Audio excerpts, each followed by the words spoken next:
تو انشاءاللہ جتنے بھی ہو سکیں گے اتنے آپ کی بارگاہ میں عرض کریں گے۔ ایک لغت میں سب سے پہلا معنی کیا ہے؟ جس کی اطاعت کی جائے اسے امام کہا جاتا ہے لغت میں۔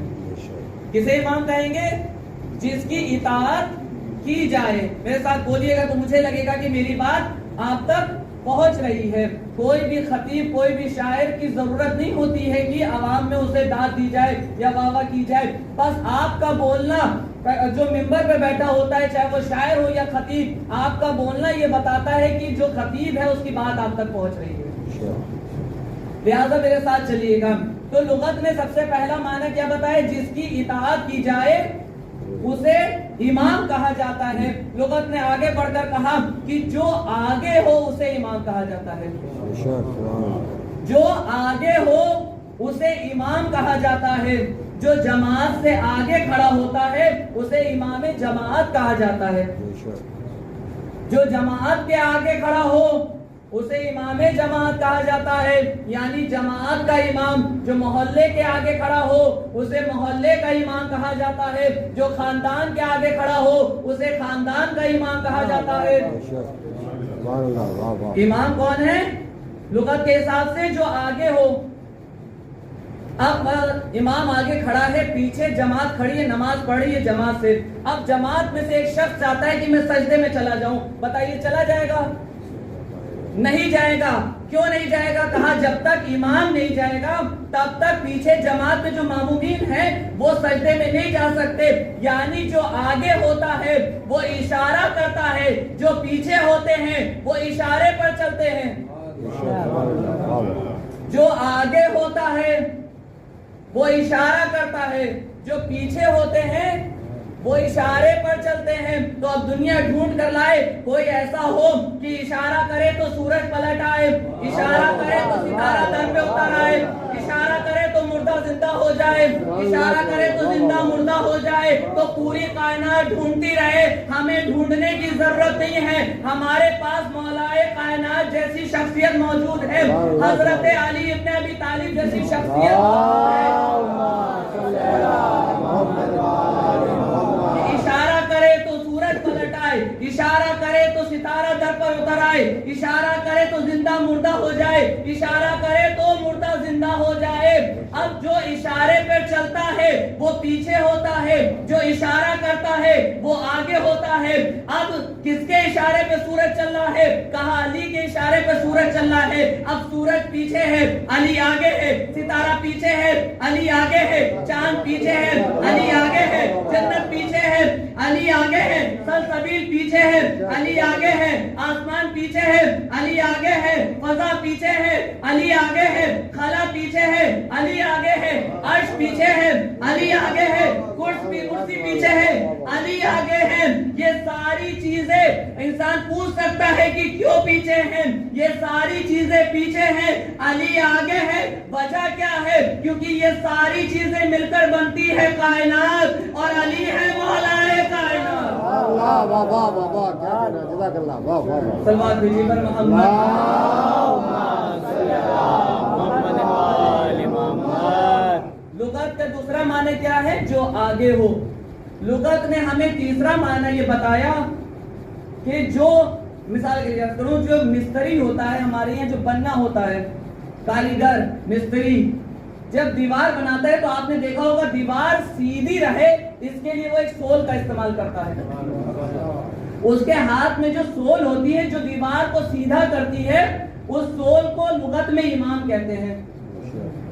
اگر وہ سول اس کے ہاتھ میں نہ ہو تو وہ دیوار سیدھی نہیں اٹھا سکتا۔ اسی لیے فارسی میں شعر بھی بڑا اچھا ہے، خشتے اول جون حد معمار کج تا سریا میر اول دیوار کج، کہ اگر دیوار اٹھاتے وقت سب سے پہلی لائن کو تم نے ٹیڑھا کر دیا تو پوری دیوار ٹیڑھی ہو جائے گی۔ یعنی لغت نے ہمیں معنی یہ دیے کہ امام وہ ہوگا جو ٹیڑھا نہیں ہوگا۔ امام کبھی ٹیڑھا نہیں ہوگا، امام وہ ہوگا جو سیدھا ہو، امام کبھی ٹیڑھا نہیں ہوگا۔